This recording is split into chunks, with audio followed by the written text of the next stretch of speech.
안녕하세요. 오늘의 데일리 뉴스레터에 오신 것을 환영합니다. 1. 대한민국의 큰 변화. 2. 대한민국의 진정한 힘. 3. 중국의 치명적인 실수. 한번 진실을 알아봅시다. 그동안 말만 많고 이렇다 할 액션이 없어 우리 국민들의 애를 태웠던 호주의 차기 장갑차 사업에 한국의 레드백이 유력하다는 소식입니다. 지난 8월 31일 국회 청문회에서 엄동환 방위사업청장이 9월 중으로 호주 정부가 자국의 장갑차를 교체하는 랜드 400 페이즈 3회 우선 협상자로 한국을 선정할 것이라 발언했습니다. 그런데 그 규모가 역대급입니다. 교체 수가 무려 460대에 달하는데요. 이렇게 큰 사업이다 보니 정작 물어본 국회의원이 이 소식이 사실이라면 대한민국의 첨단 방산무기가 다시 한번 수출 대박을 달성합니다. 뿐만 아니라 이를 통해 얻을 수 있는 이익이 우리의 상상을 초월하는데요. 예를 들어 미국, 영국 등 장갑차 도입을 고심하는 나라들에게 어필할 수 있는 실적으로 쓰거나 호주 수출 물량에 맞춰 우리 육군의 장갑차를 교체하는 대대적인 교체 사업을 벌일 수도 있습니다.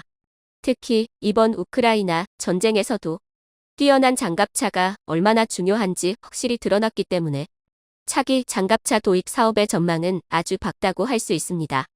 현재 호주가 사용하는 장갑차와 비슷한 성능을 가진 러시아의 BMP 장갑차들이 별것 아닌 공격에도 폭죽처럼 파괴되면서 전차 뒤에 있는 장갑차라 할지라도 충분한 장갑과 각종 방호체계, 그리고 강력한 무장이 필요하다는 것이 증명됐는데요.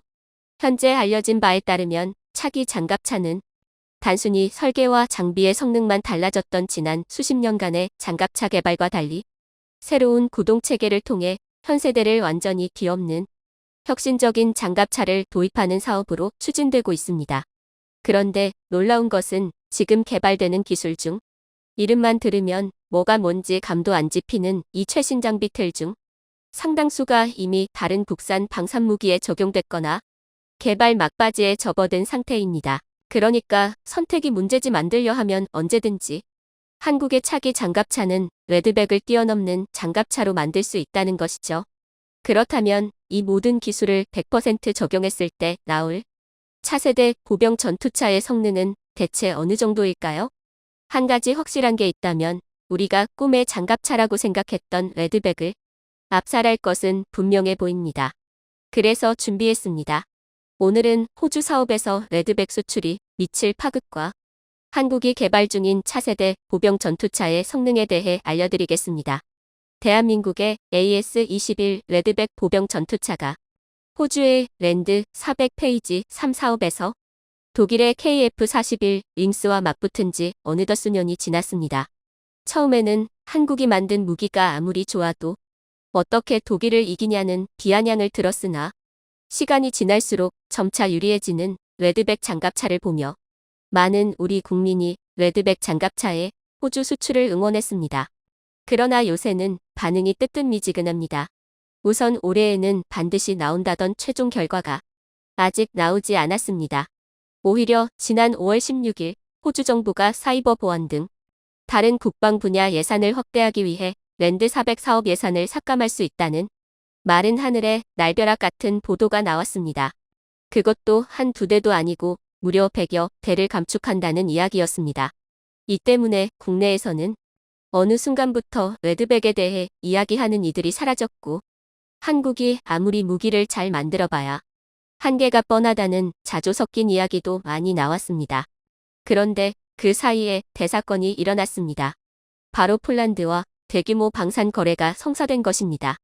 폴란드가 1000대의 K 전차와 672대의 K9 자주포, 그리고 48대의 FA52 포함된 19조 원 계약에 사인하면서 한국이 탑5 방산 수출국을 눈앞에 두게 된 것입니다. 이렇게 상황이 반전되자 많은 이들이 크게 환호했는데요. 호주 육군 역시 한국의 제조 능력에 감탄하고 있으며 레드백을 아주 절박하게 원하고 있습니다. 그동안 독일이 우세하다는 이야기가 많았기 때문에 이게 무슨 뚱딴지 같은 소리인가 싶으시겠지만 사실 현재의 독일은 장갑차를 생산하기 어려울 정도로 처참하게 제조업이 무너졌습니다. 그래서 이 사실을 안 호주가 한국을 우선 협상 대상자로 꼽은 것입니다. 그리고 레드백을 더욱 원하는 이유는 호주의 에밀리쌈 때문인데요. 에밀리쌈은 베트남 전쟁이 한창이던 1960년대 개발되고 양산된 보병 수송차로 전장 4.9m, 전폭 2.7m, 전고 1.8m, 차체 중량 12.3톤인 병력수 송장갑차 앱입니다. 알루미늄으로 제작된 장갑으로 7.62mm 기관총을 방어할 수 있어서 당시로서는 꽤 쓸만한 장갑차였는데요. 그러나 시간이 지남에 따라 이제는 전쟁기념관에서나 볼 수 있는 역사 속 장비입니다. 그런데 충격적이게도 호주군에서는 아직 이 장비가 현역입니다. 그 이유는 오랜 평화로 인해 꾸준히 군비를 줄였기 때문인데요. 사실 호주가 군대를 강화하기 시작한 것은 그리 오래되지 않았습니다. 특수부대 위주로 군을 운용하면서 평화유지군 같이 외교적인 활동에 쓸 전력만 정비하며 전면전에 쓸 장비들에 투자하지 않은 것입니다. 그런데 상황이 바뀌었습니다. 2010년대부터 시진핑 주석이 집권한 중국이 갑자기 1대1론이 전람 외교니 떠들며 태평양의 평화를 깨버린 것입니다. 이에 따라 호주는 부랴부랴 재군비가 시작됐고 에밀리쌈 장갑차를 기관 포탄을 막고 적 전차도 공격할 수 있는 고성능 보병 전투차로 교체하는 랜드 400 계획이 시작됐습니다. 하지만 아직도 에밀리쌈을 전량 퇴역시키지 못했습니다. 사실 호주는 랜드 400의 사업을 굉장히 중요하게 생각하고 있으며 레드백 장갑차 도입에 굉장히 우호적입니다. 그 이유는 이번 폴란드 사태로 독일의 낮은 생산력이 드러난 덕이 매우 큽니다. 독일 현지의 뉴스에 따르면 최근 호주와 독일 정상이 만나 이야기하는 자리에서 호주가 독일에게 복서 장갑차를 수출하겠다는 이야기가 나왔습니다. 이 때문에 전 세계가 발칵 뒤집혔습니다. 아무리 독일이 망했어도 자기들이 판 장갑차를 자기들이 수입하는 것이 말이 되지 않았기 때문입니다. 또 독일 국민들이 좋아할 리 없을 것이라고 모두 생각했습니다. 그런데 아니었습니다. 해당 기사에 달린 댓글 내용들이 충격적이었는데요. 그 댓글 내용에 따르면 우리가 능력이 안 되니 호주라도 끌어들여 장갑차를 구하자는 댓글이 많았습니다. 이는 그만큼 지금 독일의 방산 역량이 처참히 붕괴됐다는 방증입니다. 그런데 이 회담으로 인해 호주 육군 상층부에서 한국의 레드백으로 선택지를 결정한 것으로 알려졌는데요. 만약 독일의 링스가 된다면 호주는 심각해집니다. 그 이유는 독일의 재군비로 인해 무기 공급이 지연되기 때문인데요. 이렇게 되면 호주 육군이 가뜩이나 오래된 에밀리쌈 장갑차를 더 사용해야 해서 칠순잔치를 열어야 할 판이 됩니다. 호주 육군 입장에서는 어떻게든 바로 공급받을 수 있는 AS-21 레드백을 채택해 사업을 감행해야 합니다. 여기에 더해 이번 우크라이나 전쟁으로 호주는 우크라이나에 수십여 대의 장갑차와 장갑 차량을 지원했습니다. 앞으로도 추가 지원하는 것을 검토 중인 상황인데 이를 고려할 때 호주가 레드백을 도입하는 것은 사실상 기정사실이라 보는 게 맞습니다. 이 때문에 대한민국의 차기 장갑차 사업에 탄력이 붙었습니다. 대한민국은 1980년대부터 에밀리쌈보다 우수한 국산 K200 장갑차를 대량 생산했습니다. 그래서 2022년 현재도 국군의 발을 책임지는 장갑차 중 상당수가 바로 이 K200입니다. K806-808 백호 장갑차, K151 현마, 중형 표준 차량 등 신형 차량이 속속들이 등장하고 있고 일선 기계화 여단에는 K21 보병 전투차가 배치되어 있으나 현마와 백호는 약하고 K21은 수가 너무 적습니다. 이 때문에 육군의 병력 수송 장갑차를 최신 보병 전투차로 교체하는 사업을 추진해야 한다는 목소리가 커지고 있습니다. 이에 따라 K21을 레드백 사양으로 개량한 K21 강화형 AS-21 레드백 장갑차의 직도입, AS-21 레드백 개발에서 얻은 기술을 바탕으로 한 차세대 보병 전투차 개발 등 다양한 안건이 논의 중이었는데요. 그런데 갑자기 호주의 차기 장갑차 사업에 한국의 레드백이 우선 협상 대상자로 떠오르면서 우리의 사업에도 금전적인 영향을 끼치게 된 것입니다. 그런데 이것도 각기 장단점이 명확합니다. 그래서 현재 가장 매력적인 선택지는 레드백 직도입으로 알려져 있습니다. 호주가 레드백을 생산할 때 한국 역시 레드백을 생산하자는 것인데요. 이렇게 되면 규모의 경제를 통해 레드백의 도입 단가를 낮추고 생산량을 늘려 국군의 현대화를 크게 앞당길 수 있습니다. 또 이 과정에서 준비된 실적을 바탕으로 미국이 수천 대의 M2 브래들리 장갑차를 교체하기 위해 추진 중인 54조 원 규모의 옴프 사업에 내세우기도 좋습니다. 반면 일각에서는 레드백보다 나은 장갑차를 만들자는 주장도 있습니다. 이들은 우리의 역량이라면 레드백을 뛰어넘는 궁극의 장갑차를 만들 수 있으니 중국이나 일본이 깜짝거릴 생각도 못할 게임체인저급 보병 전투차를 만들자는 것입니다. 너무 과한 것 아닌가 싶으시겠지만 그런데 아닙니다. 현재 한국에서는 괴물 장갑차를 만들 만한 사기적인 기술이 개발되고 있기 때문입니다. 실내로 한국은 2026년까지 차륜형 장갑차에 연료전지를 탑재해 전기 추진을 시험하고 대전자전 ECM, 적외선 레이더 추적 미사일에 대한 교란, 각종 물리 위협에 대한 복합방호가 연구되고 있습니다.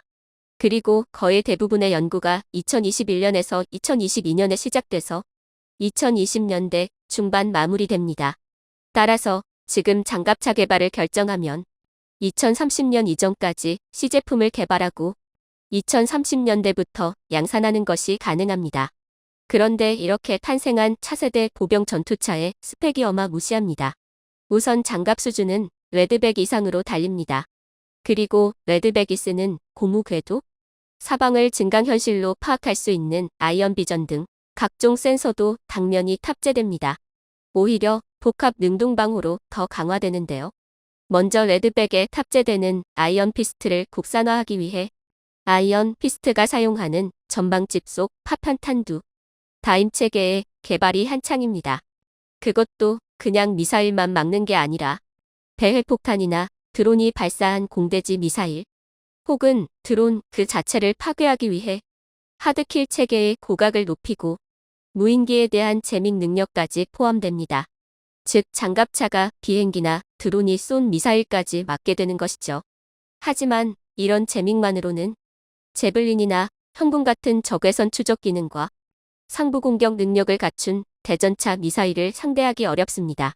그래서 기존 기갑 차량에서는 황동 같은 다양한 소재를 활용해 적외선, 가시광선, 레이더를 복합 차단하는 다역력 연막탄을 썼습니다.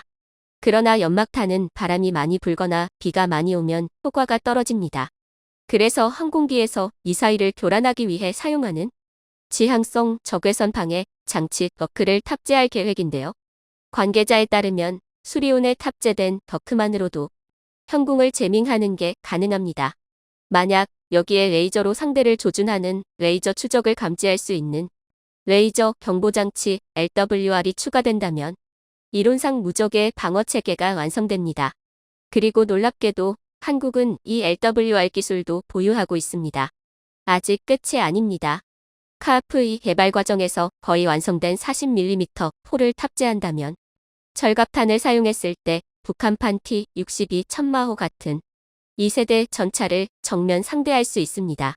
이는 측면 공격만 가능한 K-21에서 크게 개선된 성능인데요.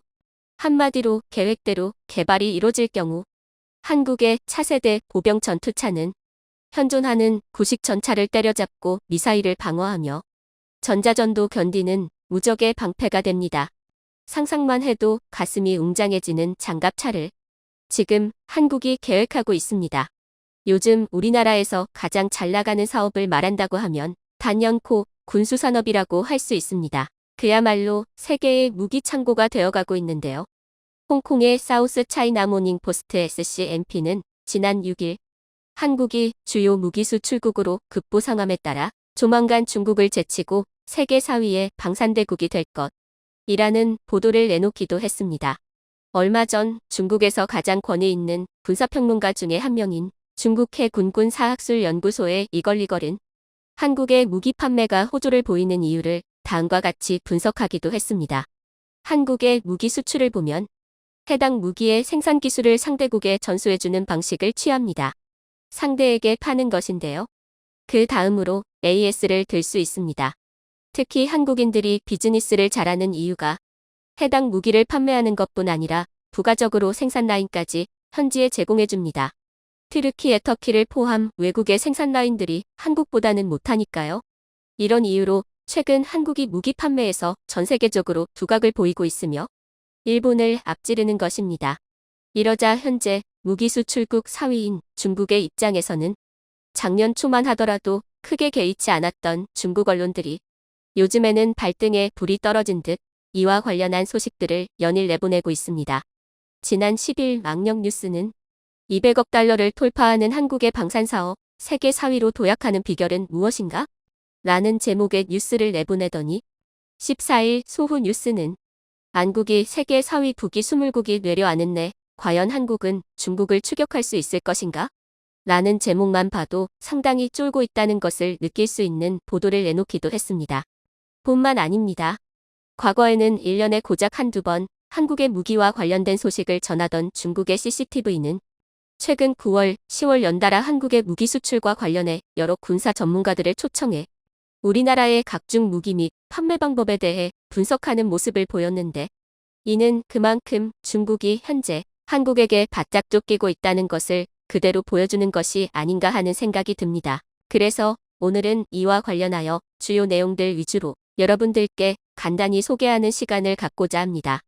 중국의 언론과 전문가들은 그동안 한국산 무기의 수출 호조에 대해 눈부신 실적을 거두는 것은 사실이지만 속 사정을 들여다보면 제대로 된 원천 기술이 없이 미국이나 독일, 영국의 기술을 활용한 것에 불과할 뿐이라고 깎아내리기 일쑤였습니다. 하지만 중국의 저명한 군사평론가 송해 창은 지난 11일 방송에서 오히려 한국의 기술 집약과 계승 그리고 집중적인 투자가 무기 판매에 기여를 하고 있다. 라는 정반대의 평가를 내렸습니다. 한국의 설계사 혹은 장인들, 제조업자나 기업들은 산업화가 진행 발전할 때 늘 같은 자리를 지키고 있었습니다. 이게 뭘 의미하는 겁니까?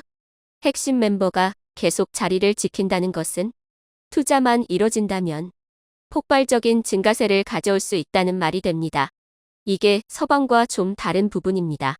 한국은 설계사나 기업들이 계속 그 자리를 지키고 있으면서 앞에서 말씀드린 단결력이 더해지니 돈은 알아서 입금되는 것이고 위로 치고 올라가게 되는 것입니다. 한국의 무기 시스템, 예컨대 탱크, 장갑차, 자주포, 함정 등 그들이 만들기만 하면 돈이 됩니다. 돈이 들어오면 칩을 포함해서 또다시 미친 듯이 투자를 감행하게 됩니다. 그러니 큰 이득을 얻게 되는 것입니다.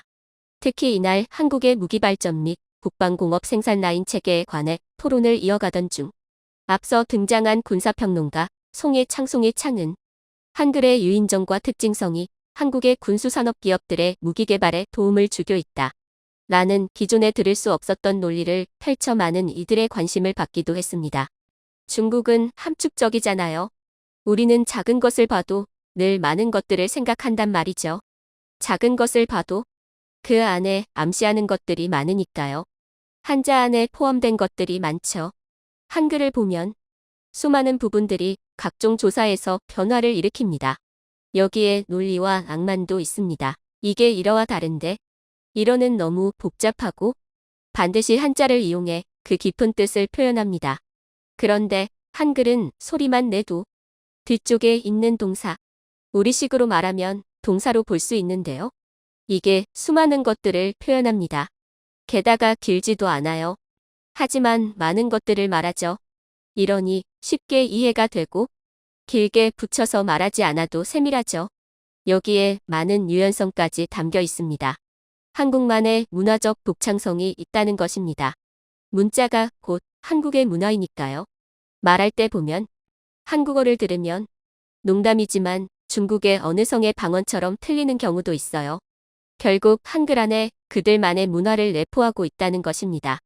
예전부터 CCTV의 군사 관련 프로그램들은 한국이 수출하는 무기 장비 대다수는 외국의 성숙한 기술을 빌려간 것이며 그 예로 T-50 고등훈련기는 미국 로키드 마틴이 설계를 맡았고 엔진 등 핵심 설비도 미국에서 왔으며 K2흑 표전차 변속기는 독일 기술이다 라고 전하는 등 기술력 대부분을 해외에 의존한다 라는 논조를 중심으로 평가해 왔습니다. 하지만 무기 기술의 집대성인 전투기를 국내 기술로 개발하자 지난 10월 12일 이러한 평가에도 변화의 조짐이 나타났습니다. 21세기 2020년대에 들어와서 한국의 5세대 전투기 KF-21 스텔스 전투기가 2021년 처음으로 시제기가 출고됐습니다. 이는 한국의 군수공업이 한 단계 더 상승했다고 볼 수 있습니다. 거의 10, 20년 단위로 상승하고 있는데요.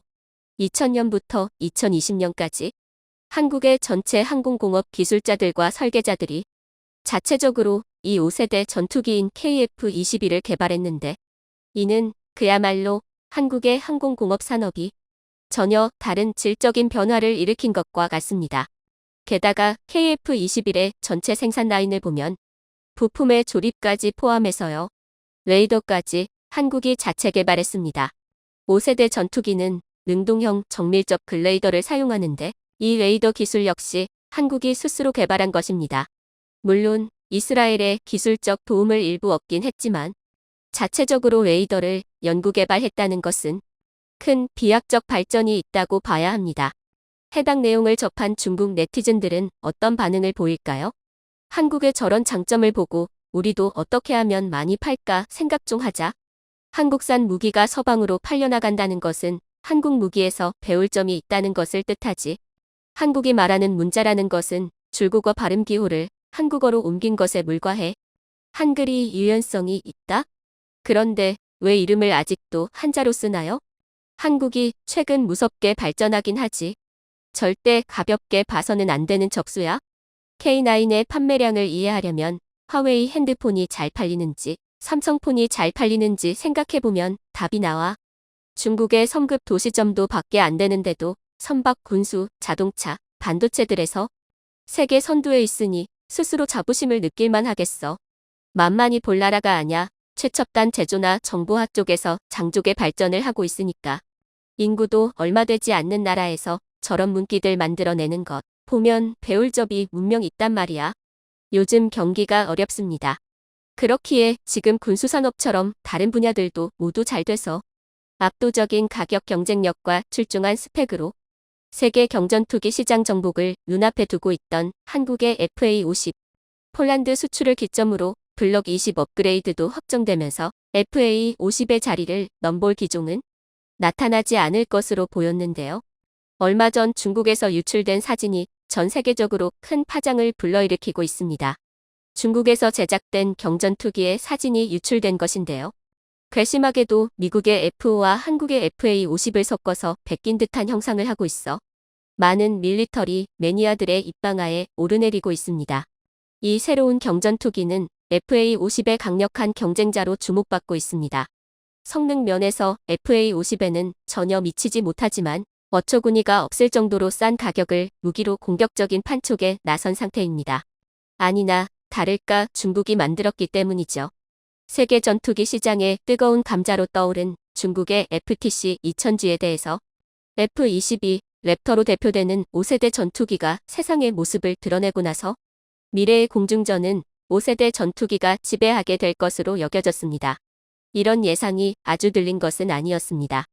현재 공중전의 승패를 판가름하는 열쇠는 5세대 전투기에 달려있다고 해도 과언은 아니기 때문입니다. 하지만 모든 공중전이 5세대 전투기를 주역으로 삼아 이루어질 수는 없는데요. F-22 같은 미국제 5세대기가 너무 앞서 나간 존재다 보니 비슷한 성능으로 재현하는 것조차 하늘의 별 따기였기 때문입니다.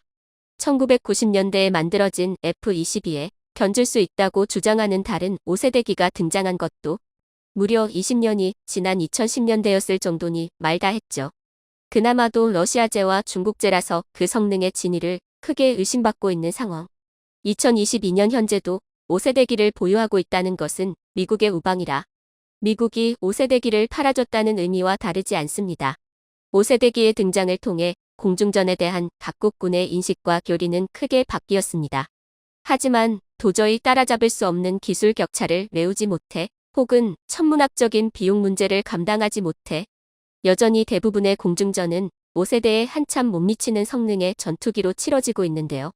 슬슬 세계 각국은 5세대급 기술의 개발을 시간에 맡겨두고 당장의 안보는 4.5세대 전투기에 맡기는 방향으로 현실과 타협하고 있습니다. 이미 기술의 첨단은 6세대 전투기를 가리키고 있지만 안보 위기를 겪는 국가들이 모두 이런 최첨단 무기를 갖출 수는 없었기 때문이죠. 대신 완전 스텔스를 제외한 5세대기의 일부 성능을 갖춘 4.5세대 전투기로 공군 전력의 평균을 끌어올리는 방법을 택한 것입니다. 이런 상황은 5세대 전투기의 시대를 연 미국조차 다르지 않습니다.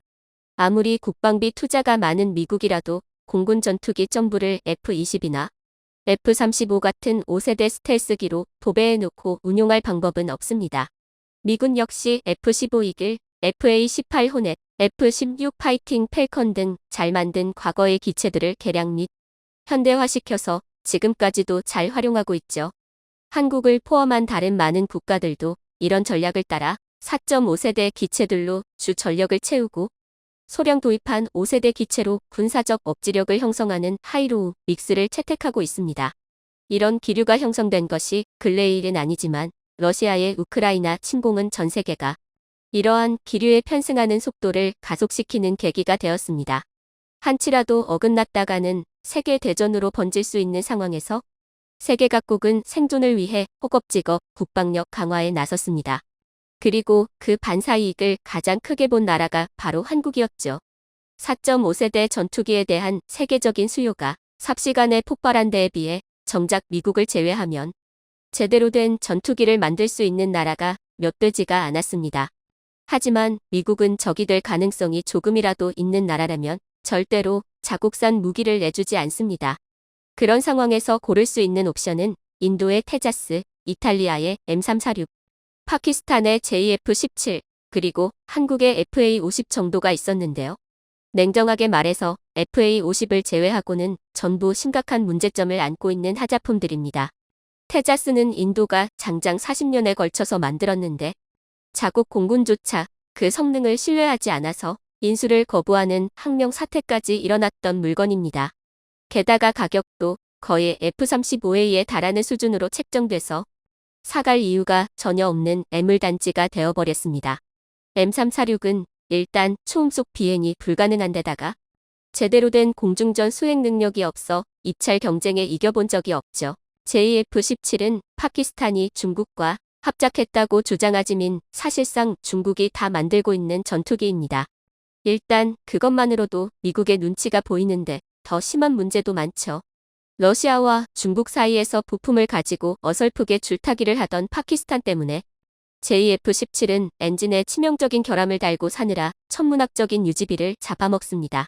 게다가 성능 경쟁을 위해 뒤늦게 추가하기 시작한 기능들 때문에 최신형인 블럭 3에 도달해서는 도저히 가격 경쟁력을 논할 수 없는 입지가 되어버렸습니다.